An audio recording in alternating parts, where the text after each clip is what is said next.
Assalamualaikum warahmatullahi wabarakatuh. Alhamdulillah alladzi nahmaduhu wa nashkuruhu wa nasta'inuhu wa na'udzu billahi min shururi anfusina wa sayyiati a'malina man yahdihillahu fala mudilla lahu wa man yudlil fala hadiya lahu. Asyhadu an la ilaha illallah wa asyhadu anna Muhammadan 'abduhu wa rasuluh. Allahumma salli wa sallim ala nabiyyina Muhammadin wa ala alihi wa sahbihi wa man tabi'ahum bi ihsanin ila yaumiddin. Qala Allah Ta'ala fil Qur'anil Karim, a'udzu billahi minasy syaithanir rajim. Ya ayyuhalladzina amanu taqullaha haqqa tuqatih wa la tamutunna illa wa antum muslimun. Allahumma inna nas'aluka ilman nafi'a wa na'udzu bika min ilmin la yanfa'. Bapak Ibu jamaah rahmat Allah Subhanahu wa taala, alhamdulillah Allah Subhanahu wa taala pertemukan kita kembali di hari ini dalam keadaan iman, dalam keadaan menjalankan ketaatan kepada Allah. Mudah-mudahan seluruh aktivitas ibadah kita senantiasa diterima oleh Allah Subhanahu wa taala. Salawat dan salam kita haturkan kepada uswah kita, panutan kita, suri tauladan kita, Nabi Muhammad sallallahu alaihi wasallam, keluarga dan seluruh sahabat-sahabatnya. Hadirin Allah Subhanahu wa taala, kita melanjutkan pembahasan kita, yaitu membahas tentang satu perkara yang sangat agung, sangat besar, karena ini menjadi fondasi kita, menjadi kunci utama kita selamat dunia dan akhirat, dan menjadi pedoman bagi kita semuanya agar kita ini dapat selamat dunia sampai akhirat. Dan pembahasan kita itu adalah tentang tauhid, yang merupakan dakwah yang disampaikan oleh seluruh para nabi dan para rasul, yaitu tentang tauhid. Nah, jamaah Allah Subhanahu wa taala, kita sudah sampai di bab man tabarraka bi syajaratin aw hajarin wa nahwihima, yaitu bab tentang mereka yang mencari berkah, tabarruk. Bahasa kita kan terkenalnya tabarruk, mencari berkah dari pohon atau dari batu atau yang semisal dengan itu. Ini luar biasa jemaah ya. Para ulama ini menulis kitab itu dengan menggunakan judul seperti ini, itu menandakan bahwasanya di zaman beliau itu sudah ada penyembahan model seperti ini, mencari keberkahan baik di pohon-pohon atau dengan batu ataupun dengan benda-benda yang lainnya yang dianggap hal itu memiliki keramat sehingga bisa dipakai untuk bertabaruk. Ya. Nah, apakah kondisi ini hanya ada pada saat ulama-ulama ini menulis kitab? Apakah di zaman kita sudah bersih ini terkait dengan tabaruk ini? Nah, jawabannya bisa kita lihat dalam kondisi di lingkungan kita. Apakah kebiasaan bertabaruk meminta keberkahan melalui perantara pohon, perantara batu ataupun benda-benda yang dianggap keramat yang lainnya masih ada atau tidak di lingkungan kita ini? Kalau masih ada, yang rahmati Allah, berarti dakwah mengenai tauhid ini itu tidak pernah berhenti, harus terus disuarakan. Terkecuali kalau masyarakat kita ini sudah sempurna semuanya ketauhidannya. Kalau masyarakat kita ini sudah sempurna tauhidnya, ya sudah selesai, sudah tugas kita, ya. Tetapi kalau masyarakat kita ini masih banyak yang model-model seperti ini, maka dakwah tauhid itu masih perlu dan penting untuk disampaikan. Yang pertama. Yang kedua, Ini menunjukkan bahwasanya pertentangan antara kemusyrikan dengan tauhid itu sepanjang masa. Ya. Ini menunjukkan bahwa pertentangan antara musyrik dan tauhid itu akan ada sepanjang masa. Tergantung kita termasuk dalam golongan yang melakukan kesyirikan atau kita termasuk golongan orang-orang yang mentauhidkan Allah Subhanahu wa taala. Karena ini akan senantiasa ada. Maka karena ini akan senantiasa ada, ya, perlu untuk kita kaji terus terkait dengan ilmu tauhid ini. Ya. Kemudian jemaah Allah Subhanahu wa taala yang ketiga, hal ini menunjukkan bahwasanya betapa beratnya mendakwahkan tauhid itu. Jadi kita bisa merasakan bagaimana para nabi dan para rasul terdahulu ketika mereka mendakwahkan tauhid ini, betapa beratnya. Ya. Hari ini kita saja yang berbicara tentang tauhid yang seperti ini, itu saja pertentangannya luar biasa. Ya. Bukan hanya dari kalangan orang-orang yang memang di luar agama kita, kan? Tapi terkadang pertentangan itu juga dilakukan oleh orang-orang yang ada di dalam lingkungan kita. Artinya internal kaum muslimin. Ya. Ketika kita membicarakan tentang kesyirikan, selalu saja kita itu apa? Ya, dituduh yang macam-macam, ya kan? Nah, atau biasanya dilecehkan atau dijelek-jelekan. Titik-titik syirik kan gitu ya. Titik-titik syirik itu walaupun syirik itu titik tetap syirik kan gitu ya. Yang namanya kesyirikan itu jawab Allah. Walaupun titik tetap syirik. Sama dengan haram gitu loh.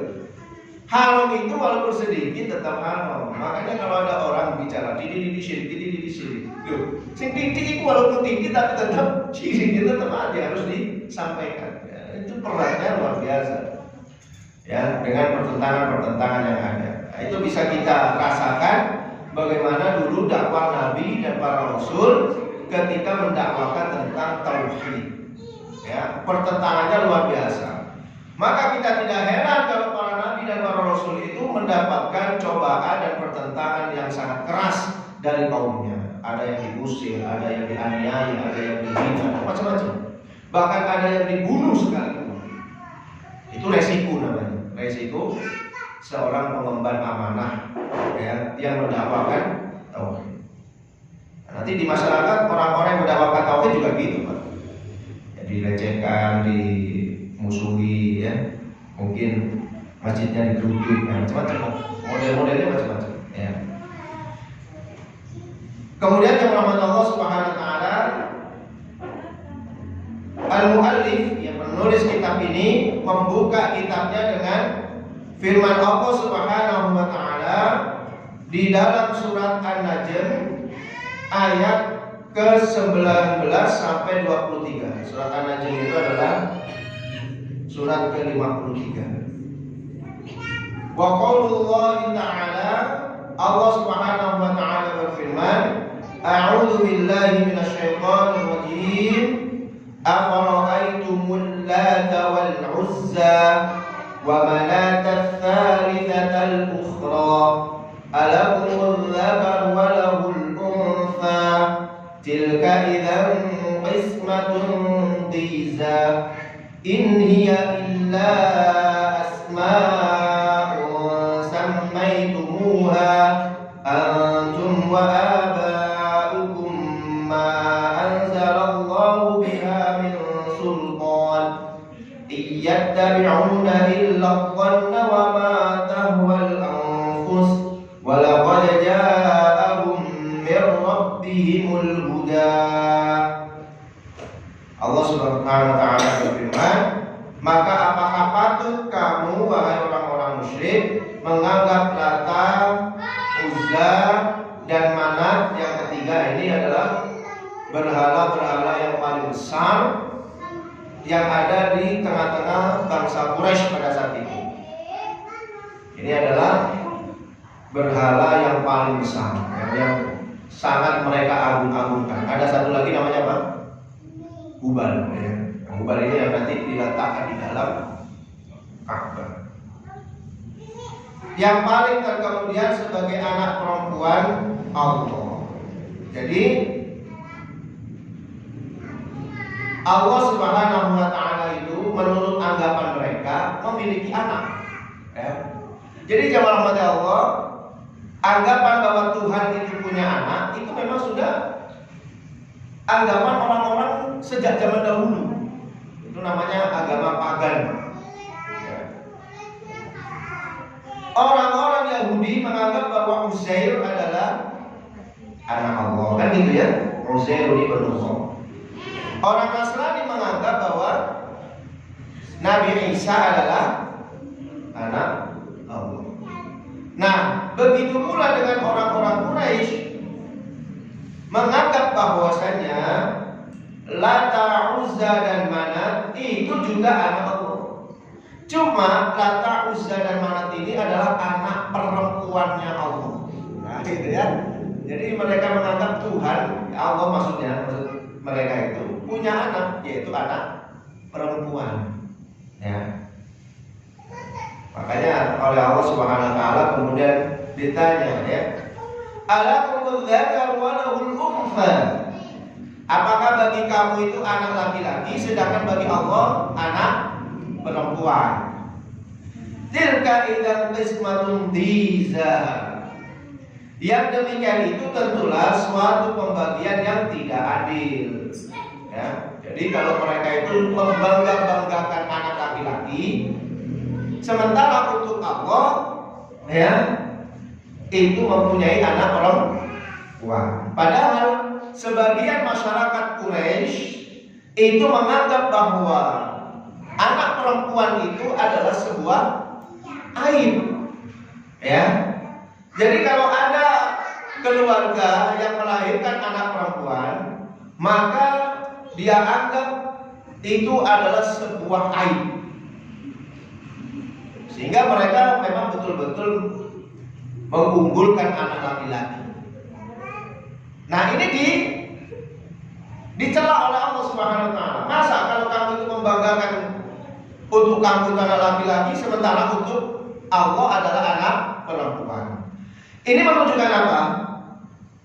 Menunjukkan bahwa orang-orang yang musyrik itu betul-betul melecehkan tentang Allah, ya, menghina Allah. Mereka saja nggak suka dengan anak perempuan, tapi untuk Allah, ya, itu dianggap bahwa Lata, Manat, Uzza itu adalah anak Allah yang perempuan.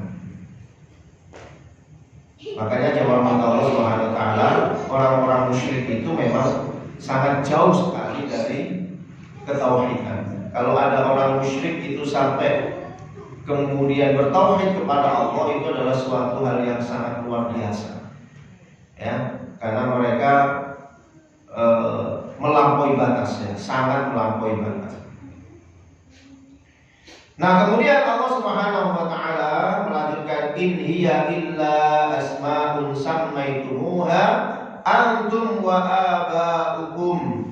Ya. Yang demikian itu hanyalah nama-nama yang kamu dan bapak-bapak kamu mengada-adakannya. Jadi sudah langsung dijawab oleh Allah, ya, bahwasanya apa yang dilakukan oleh mereka itu cuma mengada-ngada saja. Dan mereka itu tidak lain hanyalah mengikuti sangkaan-sangkaan dan apa yang diingini oleh hawa nafsu mereka saja. Dan sesungguhnya telah datang petunjuk kepada mereka dari Tuhan mereka. Nah, hadirat Allah Subhanahu wa Ta'ala, pada awalnya bangsa Arab itu bertauhid kepada Allah. Pada awalnya, ya. Karena kita ketahui bersama bahwa bangsa Arab itu terutama yang ada di tanah Hijaz, yang ada di Mekah, ya, mereka awalnya bertauhid kepada Allah. Karena mereka ini mengikuti ajaran Nabi Ibrahim alaihissalam yang dibawa oleh Nabi Ismail. Karena orang Arab itu keturunan Ismail, ya kan? Nah, ketika Nabi Ibrahim ini kan ada di Palestina, sementara anaknya Ismail ada di Mekah, ya. Nah, pada awalnya penduduk di sekitar Ka'bah, di sekitar Mekah itu mereka bertauhid kepada Allah, mengesahkan Allah sebagaimana ajaran yang dibawa oleh Nabi Ibrahim, yang disampaikan oleh Nabi Ismail. Ini berjalan beberapa tahun, berjalan terus ini, sampai kemudian muncullah ada tokoh di tengah masyarakat tanah Hijaz itu, ada seorang tokoh namanya Amr bin Luhai namanya. Ya, ada seorang tokoh namanya Amr bin Luhai.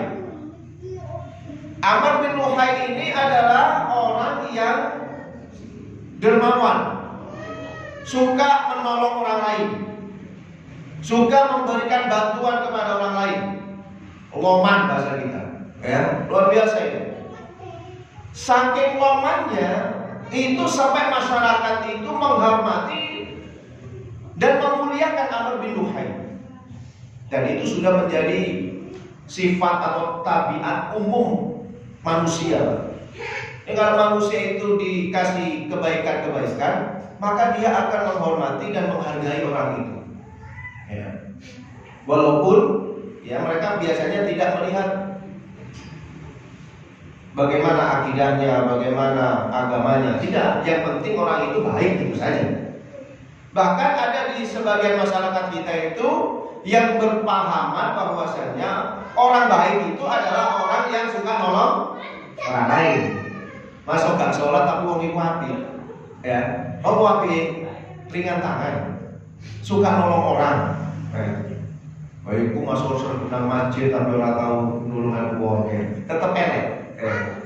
Jadi ini menjadi tabiat masyarakat, tabiat manusia itu menilai orang lain baik kalau orang itu berbuat baik juga kepada manusia. Maka ini menjadi menjadi koreksi buat kita, ya teman-teman. Ini jadi koreksi buat kita. Ya, kalau kita sudah tahu bahwa masyarakat di sekitar kita itu adalah penilaian mereka terkait dengan orang baik itu adalah orang yang melakukan kebaikan juga kepada manusia, maka seharusnya orang-orang yang rajin ke masjid itu harus juga menjadi orang yang suka menolong orang lain, supaya masyarakat kita itu mempunyai definisi, mempunyai pemahaman bahwasanya orang yang rajin ke masjid itu juga orang yang baik. Orang yang sudah menunaikan ibadah haji itu adalah orang yang baik, gitu loh. Orang yang bertauhid itu adalah orang yang baik. Jangan sampai pemahaman masyarakat itu berbeda. Ya, karena memang masyarakat kita ya seperti itu. Dan itu tabiat manusia, tidak hanya sekeliling kita. Kadang kita juga berpandangan seperti itu. Ya, jangan sampai kemudian orang yang rajin ke masjid, orang yang rajin beribadah, orang yang rajin menuntut ilmu itu kemudian buruk dengan masyarakat, sehingga nanti mereka akan underestimate itu nanti. Ya, mereka akan memberikan penilaian buruk bahwa orang yang rajin ibadah, orang yang sering hadir di pengajian adalah orang yang buruk karena tidak mau berbuat baik kepada tetangganya. Makanya Rasulullah SAW itu mengajarkan kita itu tawazun hidup itu seimbang antara hubungan dengan Allah baik dan hubungan dengan manusia juga baik. Coba lihat Rasulullah mengajarkan kita di mana? Ketemu orang tabassumu fi wajhi akhika la tasaddaq. Senyummu di hadapan saudara. Senyum dong. Kalau ketemu tetangga senyum.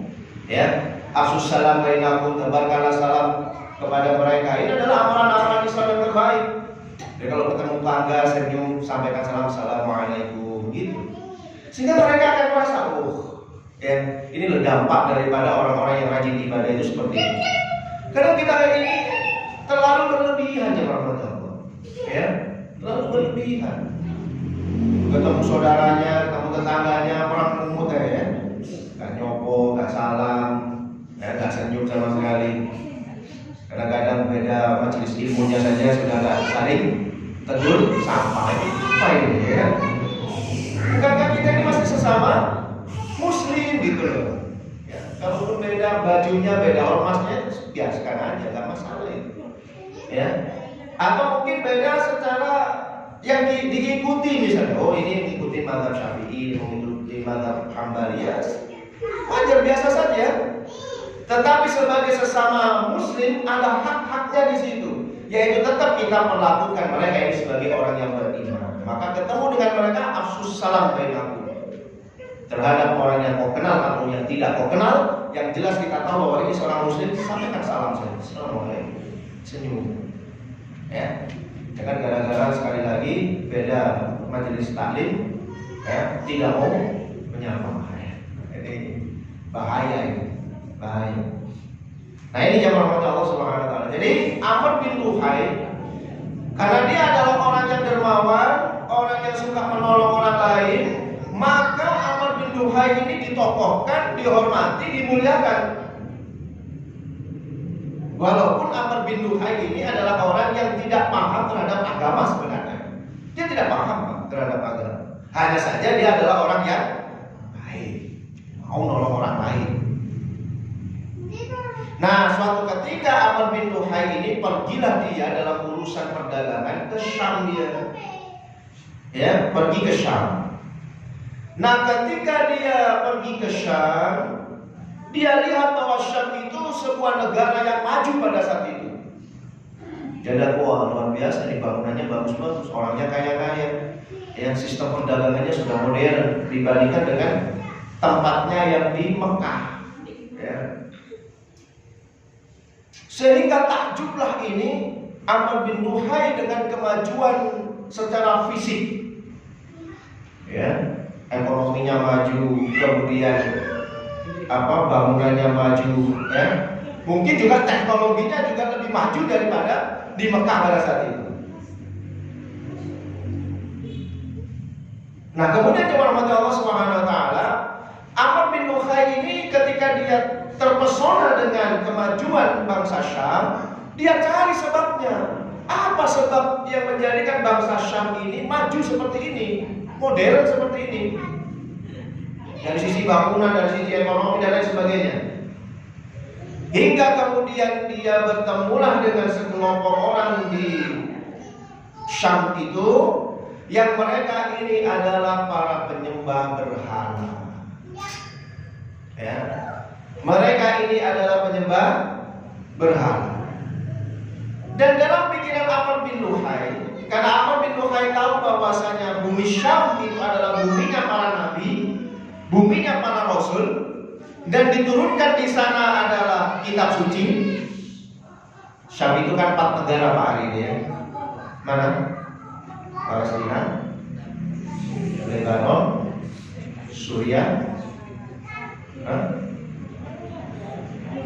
Palestina, Suriah, Lebanon, Yordania. Ya. Ini dulu 4 negara Pak ya. 4 negara menjadi satu negara namanya Syam.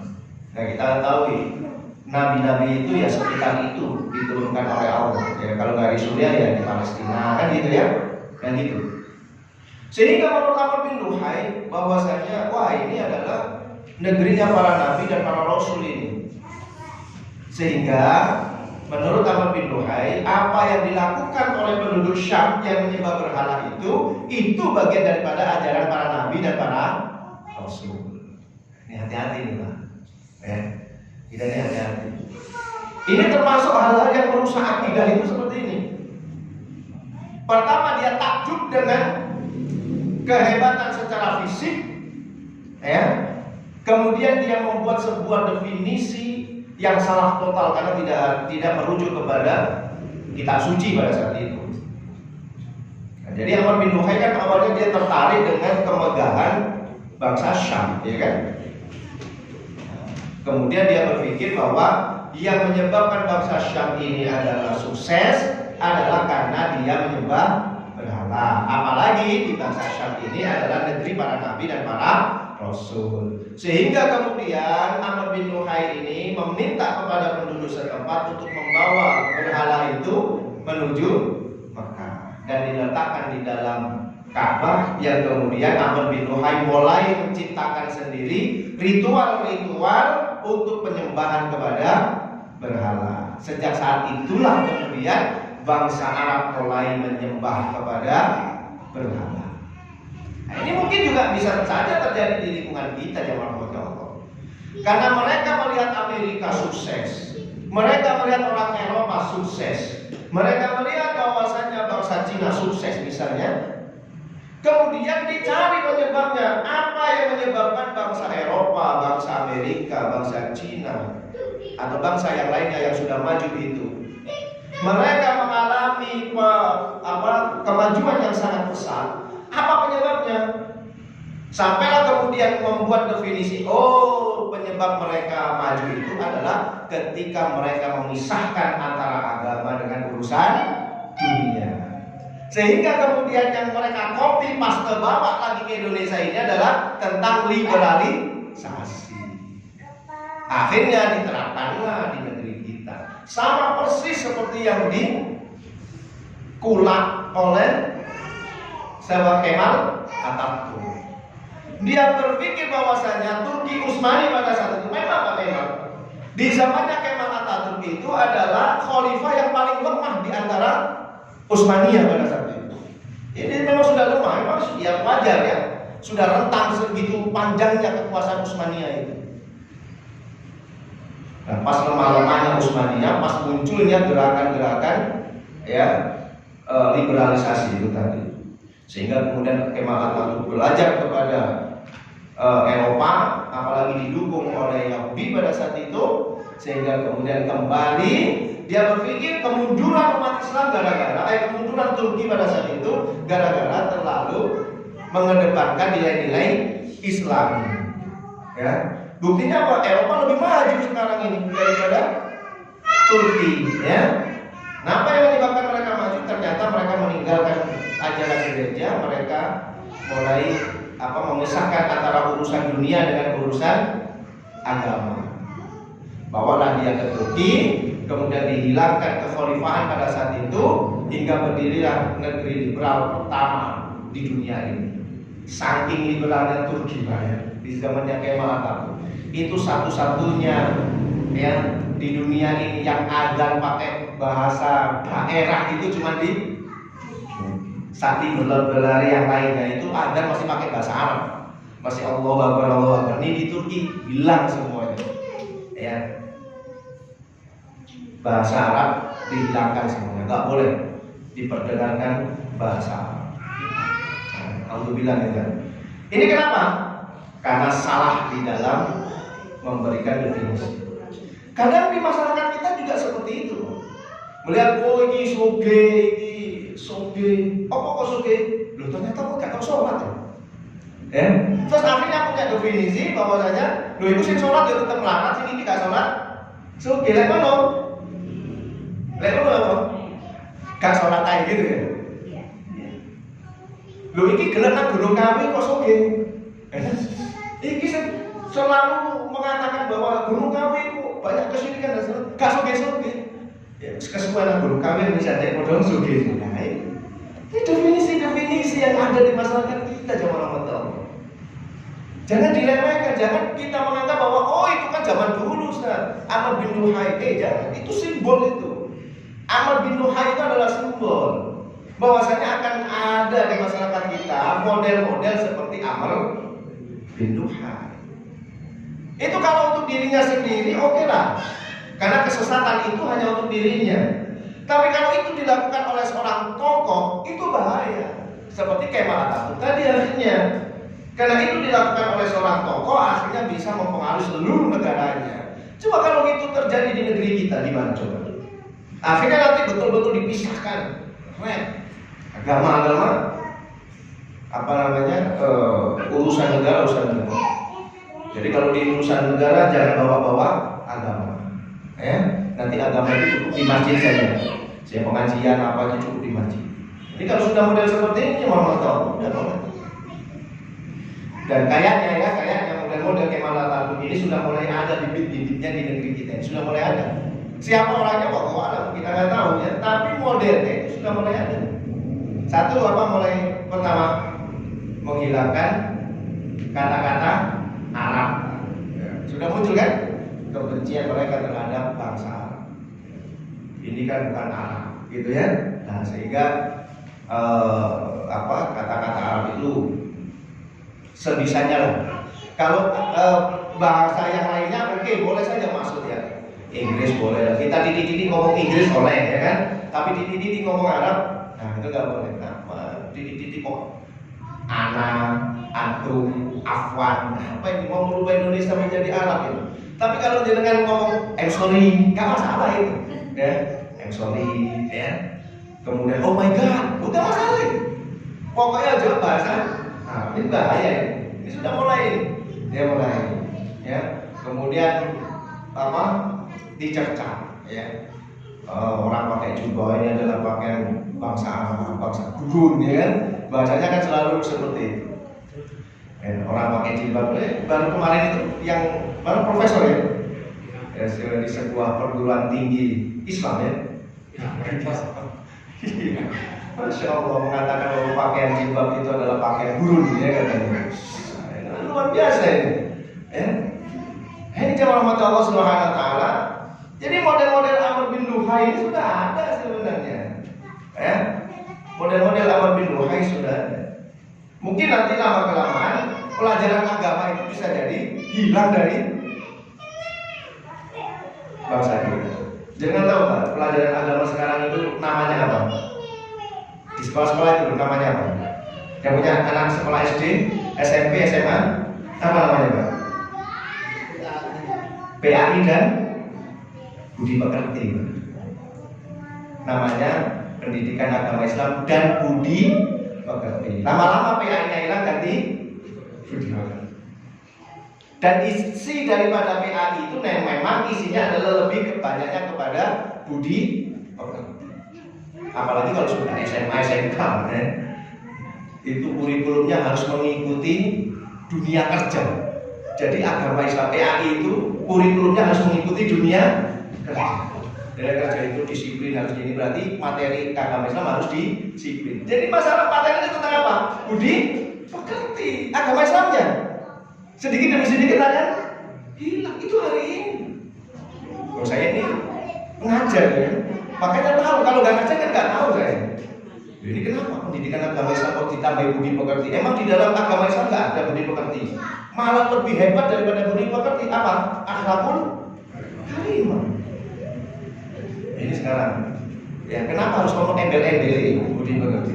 Saya pernah tanya kepada ulama sekalian, harus ada tambahan embel-embel Budi Pekerti. Bukankah di dalam agama Islam itu juga ada Budi Pekerti? Kan nggak perlu dikasih embel-embel. Nah saya khawatirnya nanti lama-kelamaan PAI-nya hilang ganti Budi Pekerti. Ya, karena muatan-muatannya saja sudah mulai mengarah kepada situ. Allah alam ya. Tapi makanya kita ini berjuang terus. Nah, hari ini jamaah rahmat Allah Subhanahu wa taala. Jadi Amr bin Luhai lah yang menjadi awal ya, sehingga bangsa Arab itu menjadi musyrik menyembah kepada berhala. Jangan bisa bayangkan berapa dosanya Amr bin Luhai. Ya.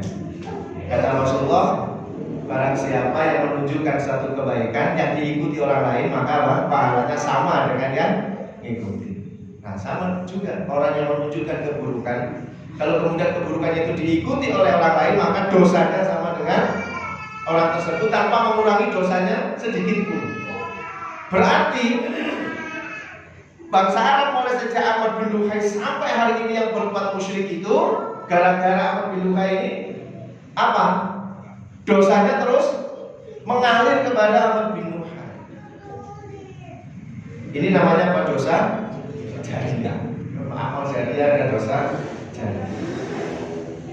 Kita harus hati-hati terkait dengan hal ini, harus hati-hati. Makanya saya sering sampaikan kalau urusan tauhid itu betul-betul ikhtiar kita. Betul-betul hati-hati. Ojo gampang-gampang, jangan bermudah-mudahan, ya. Kan banyak di masyarakat kita itu yang terlalu bermudah-mudahan dalam urusan akidah. Sapopo, mungkin sekedar cincin, ya. Kalau khasiat itu wajar, mungkin ya Gusti Allah memakai khasiat, gitu kan? tapi tetap hati kita kepada Allah. Sebenarnya ya sama. Apakah orang kafir Quraisy pada saat itu murni menyembah berhala itu saja? Enggak juga. Mereka itu juga menyembah kepada Allah, hanya saja berhala-berhala itu menjadi perantara antara dirinya dengan Allah. Makanya berhala itu dianggap sebagai anak Tuhan yang bisa mengantarkan ya doa-doanya, keinginan atau hajatnya itu kepada Tuhan. Ya, makanya kalau urusan tauhid itu jangan bermudah-mudahan. Kecuali kalau dalam urusan ruqyah ya, kita bermudah-mudahan itu enggak masalah. Kalaupun salah itu efeknya itu tidak seberat tauhid itu loh. Ya. Kalaupun salah misalnya, itu efeknya tidak seberat tauhid. Tapi tauhid salah. Wis wae buyar sambiar. Ya. Kalau dalam urusan sholat misalnya, oke lah misalnya kita bisa bermudah-mudahan. Contoh misalnya, ada orang yang habis sholat salam-salaman, ada yang tidak mau bersalam-salaman. Itu kan kita bisa saja, kan bisa dengan cara ya kita nggak mau salaman bisa saja, dan itu sah-sah saja. Memang kita tidak menemukan dalil. Tapi kan kita juga bisa bermudah-mudahan, misalnya wis ngomong salaman, ya kan? Toh sholatnya wis mari kan, wis mari sholat berarti wis mari sembarang kali. Di salaman oleh, maca komik ya oleh, maca WA ya oleh kan gitu ya. Atau zikir apa saja kan boleh kan gitu ya. Seumpama itu. Ternyata misalnya pendapat kita itu salah, misalnya itu dosanya tidak setara dengan dosa ketika kita salah menghukumi suatu bentuk kemusyrikan menjadi sebuah ketauhidan. Seumpama itu. Nah makanya ini perlu untuk kehati-hatian. Makanya para ulama itu tidak ada yang berselisih pendapat terkait dengan hukum-hukum tentang usul, tentang akidah. Itu nggak ada yang berselisih sebenarnya. Ya, yang berselisih tidak ada. Kalau ada yang berselisih, ya, itu bisa dipertanyakan. Ya, tingkat ulamaannya kan gitu. Karena ini urusan akidah. Akidah itu tidak akan berselisih orangnya. Kecuali yang buruk di dalam akidah ya. Kalau yang buruk di dalam akidah itu bisa jadi memang berselisih di antara ulama. Tapi kalau dalam usulnya akidah itu tidak ada yang berselisih. Contoh, ini syirik ya sudah, semuanya pasti sepakat. Ya, nyembah pohon pasti syirik. Itu semuanya berpendapat seperti itu. Gak ada yang kemudian mengatakan enggak. Tergantung niatnya, innamal a'malu binniyat. Kalau ini dibawa-bawa terus ya rusak ini. Uang terkait dengan niatnya. Nanti orang mencuri juga akan dihukumi boleh Pak, ya karena innamal a'malu binniyat. Ternyata yang mencuri itu demi menghidupi keluarganya. Terus yang apa lagi tadi? Ya. Begitu ditangkap mencurinya, kenapa kalau nyolong? Lah aku kayak bojoku makan niatku ya. Dan saya nggak bisa kerja kecuali ini lagi. Terus apakah kita lepaskan karena innamal a'malu binniyat? Ya udah juga gitu. Ya. Nah ini ya firman Allah Subhanahu wa taala. Jadi firman Allah Subhanahu wa taala ini sudah memberikan gambaran kepada kita bahwasanya semua itu adalah diada-adakan ya, oleh nenek moyang kita zaman dahulu ya. Mereka lah yang mengada-adakannya. Kemudian firman Allah yang selanjutnya adalah hadis dari Rasulullah Shallallahu Alaihi Wasallam. An Abi Waqid Al-Laythi qala kharajna ma'a Rasulillah Shallallahu Alaihi Wasallam ila Hunain. Kami keluar bersama Rasulullah menuju Hunain. Ya. Wa nahnu hudatsatu ahdin bi kufrin. Jadi ini ketika akan mengalami perang Hunain ya. Sedang kami dalam keadaan itu baru saja lepas dari kekufuran. Jadi di antara sahabat itu memang setelah penaklukan Fathu Mekah itu ada perang namanya Hunain ya. Nah itu orang-orang yang baru saja masuk Islam yang tadinya musyrik kemudian diajak untuk berperang ya perang Hunain. Dan pada saat itu jumlah umat Islam banyak kan, habis Fathu Mekah kan. Jumlah umat Islam banyak. Di antara sahabat merasa tafakhur. Apa tafakhur? Bangga. Wah, sekarang ini jumlah kita banyak. Selama ini kalau perang, umat Islam itu kan mesti jumlahnya sedikit kan. Nggak pernah Pak, jumlah umat Islam itu lebih banyak daripada musuhnya, itu nggak pernah. Dalam sejarah tidak akan pernah. Selalu lebih sedikit dan lebih sederhana peralatan perangnya. Ya, selalu seperti itu. Bayangkan, pernah perang Tabuk itu melawan 200.000 pasukan, sementara umat Islam cuma 20.000 pasukan. 200.000 musuh, 20.000 kira-kira ya. Kalau kita berhadapan perang, di hadapan kita itu 200.000 orang ngumpul jadi satu dengan membawa senjata yang beraneka ragam. Kita cuma 20.000 kan komplit kan? Paling dulu nunggu mati. Kalau kita sendirian 20.000 itu banyak ya, misalnya di halaman ini dikumpul ngumpul wae akeh.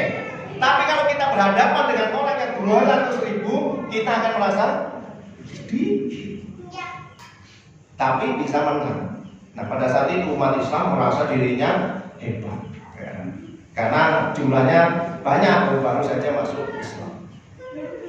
Walil musyrikin sidratun yaqufuna indaha wa yanutuna biha aslihatahum. Yuqalu laha dhatu anwar. Famaronna bi sidratin faqulna ya Rasulullah ij'al lana dhata anwar kama lahum dhatu anwar. Faqala Rasulullah sallallahu alaihi wasallam Allahu akbar. Innaha asnan qultum walladhi nafsi biyadihi kama qalat banu Israil li Musa ij'al lana ilahan kama lahum alihah. Qala innakum qaumun tajhalun la tarkabunna sunana man kana qablakum. Ini riwayat Tirmidzi. Nah, jadi ketika mereka itu ya pergi ke Hunain, sedang mereka itu baru saja lepas dari kekufuran, maka orang-orang musyrik ini mempunyai sebatang pohon bidara yang mereka namakan Dhatu Anwar. Pohon bidara namanya Dhatu Anwar. Nah, mereka selalu mendatangi dan menggantungkan senjata-senjata perang mereka pada pohon itu untuk mencari keberkahan itu.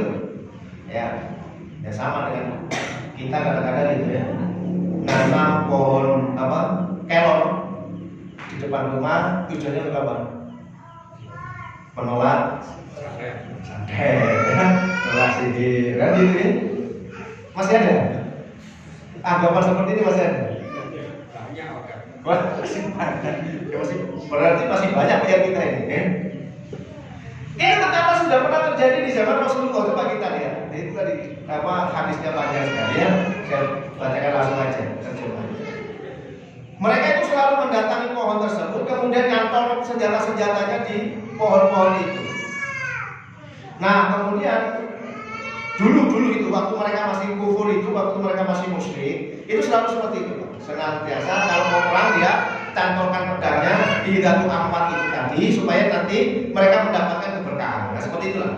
Nah, ketika mereka sudah lepas dari kemusyrikannya, mereka masuk Islam. Ketika mereka ke Hunain, dia lihat ada pohon bidara. Ya, dia lihat ada pohon bidara. Kemudian mereka berkata kepada Rasulullah, "Ya Rasulullah, buatkan untuk kami Dhatu Anwar." Ya. Buatkan kami. Dhatu Anwar tadi itu pohon yang biasa kita pakai nyantol-nyantol senjata supaya dapat keberkahan. Maka Rasulullah SAW bersabda, Allahu Akbar, ya, Allah Maha Besar. Itulah tradisi orang-orang sebelum kamu. Demi Allah yang diriku hanya berada di tangannya, demi Allah, kamu benar-benar telah mengatakan sesuatu sama persis dengan umatnya Nabi Musa dulunya. Ya, umatnya Nabi Musa kan juga minta dibuatkan patung untuk disembahkan gitu ya. Akhirnya dituruti oleh siapa? Samiri ya. Umatnya Nabi Musa dulu juga itu, buatkanlah untuk kami sesembahan sebagaimana mana mereka itu mempunyai sesembahan. Maka Musa menjawab, sungguh kamu adalah kaum yang tidak mengerti, ya. Kamu benar-benar mengikuti tradisi orang-orang sebelum kalian. Nah, jadi itu, Pak. Jadi ini sudah ada sebenarnya, sudah sejak zaman dulu ada orang-orang itu tadi yang mulai memberikan atau mengharapkan keberkahan itu dari pohon-pohon itu. Jangan sampai kita itu. Kadang-kadang yang di kalau mondek Anak yang kecil itu kadang-kadang juga akar apa gitu ya, sehingga dia gelang akar apa? Akar bahar ya. Kenapa akar bahar kan? Anissa bahar saja kita di sini. Kan lebih asik gitu, sogoya kan gitu kan. Akar bahar ya. Cincin apa? Batu apa? Stigi. Nah, saya dulu itu dikasih batu stigi. Gede. Kayak bentuknya cincin gitu, bentuk akik kayak akik gitu. Kasih hati macam-macam. Ini kalau dimasukkan ke dalam air nyemplung mendelep. Kalau biasanya kayu itu ngapung ini mendelep, wah macam-macam ya. Ini sudah ada di zaman Rasulullah, juga pernah ada seorang sahabat ya, karena mereka sudah masuk Islam, melewati sebuah pohon bidara yang dulu mereka suka melakukan seperti itu, kemudian minta kepada Rasulullah, ya Rasulullah buatkan kami seperti dulu ya, kita nyantol-nyantolkan pedang gitu ya, bertabaruk dengan pohon bidara. Karena kita tahu sendiri Pak, pohon bidara itu termasuk pohon yang memiliki keistimewaan kan ya. Biasanya orang Rukia itu pakai daun bidara. Tapi juga hati-hati, itu bisa menimbulkan kesyirikan juga. Kalau sampai meyakini bahwa daun bidara lah yang bisa menyembuhkan penyakit, hati-hati. Daun bidara itu tetap sebagai wasilah saja. Ya, wasilah. Karena memang perintah Allah itu tadawau, berobatlah kalian ya. Rasulullah bersabda gitu, tadawau, berobatlah kalian. Fa inna kulli da'in dawa. Karena sesungguhnya setiap obat itu, setiap penyakit itu ada obatnya. Maka kita berobat dengan apapun boleh, nggak harus dengan pil, nggak harus dengan sirup, nggak harus dengan apalah ya. Juga nggak harus dengan rupiah, juga nggak harus itu loh maksudnya. Nggak harus dengan bekam, nggak harus dengan minum daun bidara, nggak harus. Yang penting kita berobat. Karena itu perintah. Ya. Nah gitu. Ini yang bisa kita pahami zaman Allah Taala. Ya, jadi jangan sampai kita seperti orang-orang di zaman ini yang meminta ya kepada Rasulullah ya bertabaruk dengan menggunakan obat. Kita dengarkan ada dulu sambil monggo kalau misalnya ada yang mau didiskusikan.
kita perhatikan, yaitu kalau kita melihat sirik seperti tadi katanya banyak dan kita ada berbuat apa itu berarti kita lemah. Pokoknya ada itu, misalnya kita yakin kalau kita nggak berbuat, nah itu loh ya. Misalnya kita melihat jam dengar ini orang barat, lalu kita diam tuh, wah, kalau itu terjadi di mana kita menyaksikan kesirikan, lalu kita diam. Umpama terjadi, kita simpan. Misalnya ada juga rumah, ada macan. Apa sih yang macan? Ini macan apa? Lalu kita diam. Umpama itu terjadi, wajib istighfar kira-kira. Kita aja cukup pikiran. Jadi kita prihatin kalau sampai menyaksikan, lalu kita diam. Masih. Iya, Masya Allah ya. Kata Rasulullah SAW gimana? Man ra'a minkum munkaran falyughayyirhu biyadihi, fa illam yastati' fa bilisanihi, fa illam yastati' fa biqalbihi, wa dzalika ad'aful iman. Ya. Kalau kamu melihat sebuah kemungkaran, ada kesyirikan di dekat-dekat kita, di tengah kita, atau dimanapun saja, jika kita melihatnya, ya, maka ada anjuran dari Rasulullah falyughayyirhu biyadihi, ya, harus kita gagalkan atau kita rubah itu dengan tangan kita. Sebagian ulama mengatakan tangan itu adalah kekuasaan, ya. Sebagian ulama lagi mengatakan tangan itu adalah kreativitas, karena tangan itu sumber kreativitas, ya. Mungkin dengan kreativitas apalah kita buat mereka itu yang tadinya berbuat kesyirikan akhirnya tidak berbuat kesyirikan, ya. Mungkin ini juga yang dilakukan oleh para wali songo zaman dahulu, ya. Bagaimana melihat masyarakat yang musyrik itu dirubah dengan macam-macam bentuknya lah. Kreativitas mereka, akhirnya mereka itu bertauhid, ya. Kalau tidak bisa, maka dengan lisan, gitu kan. Nah, kalau lisan saja sudah nggak bisa, dengan tangan nggak bisa, dengan lisan nggak bisa, ya udah diam saja berarti kan. Nah, tapi diamnya itu harus menolak, ya. Diamnya itu menolak. Maka kata Rasulullah itu adalah selemah-lemahnya iman. Karena kalau semua diam, maka kesyirikan itu semakin subur atau semakin hilang? Ya semakin subur kalau kita lihat, ya. Maka Rasulullah pernah mengibaratkan itu, ya, kalau ada kemusyrikan atau kemungkaran itu diibaratkan oleh Rasulullah seperti orang yang naik kapal, ya kan? Kapal itu ada dua dek, bawah dan atas, ya. Orang-orang bagian dek bawah kalau mau ngambil air itu mesti naik ke atas karena air itu ada di atas. Nah, dia naik ke atas kata Rasulullah. Nah, kemudian orang-orang di bawah itu berpikir, ngapain kita jauh-jauh naik ke atas? Kok air itu ada di bawah kita, tinggal kita lubangin saja perahu ini, udah dapat kita air.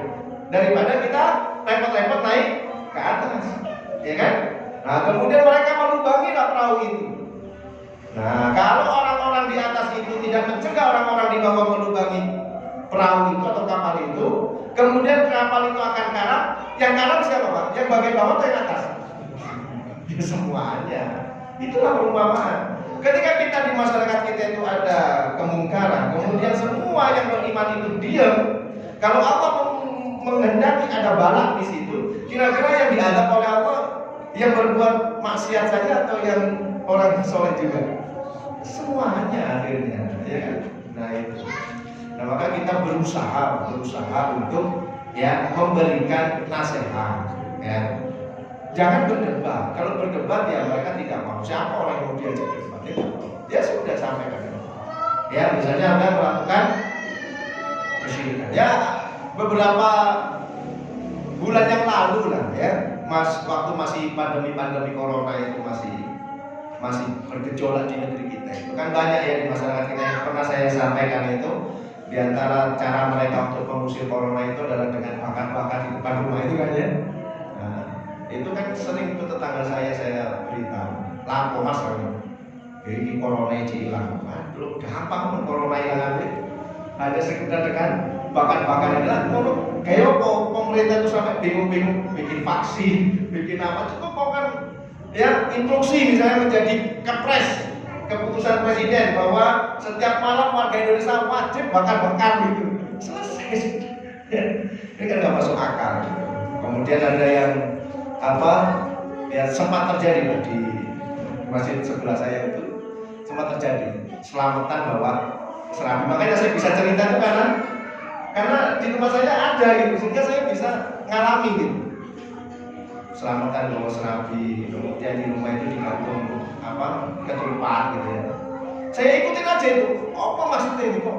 Saya nggak tahu. Begitu saya maghrib, kok rame-rame orang bawa kue gitu. Ada apa ini? Biasanya kalau selamatan apa gitu.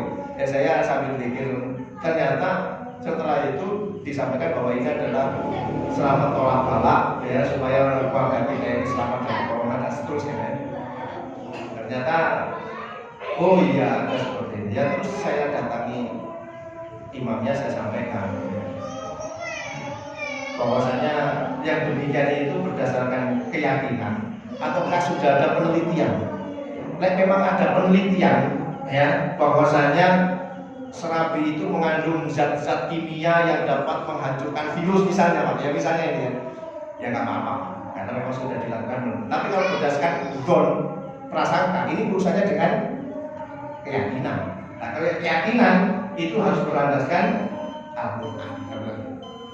Ini bahaya ini kalau diseteruskan ini.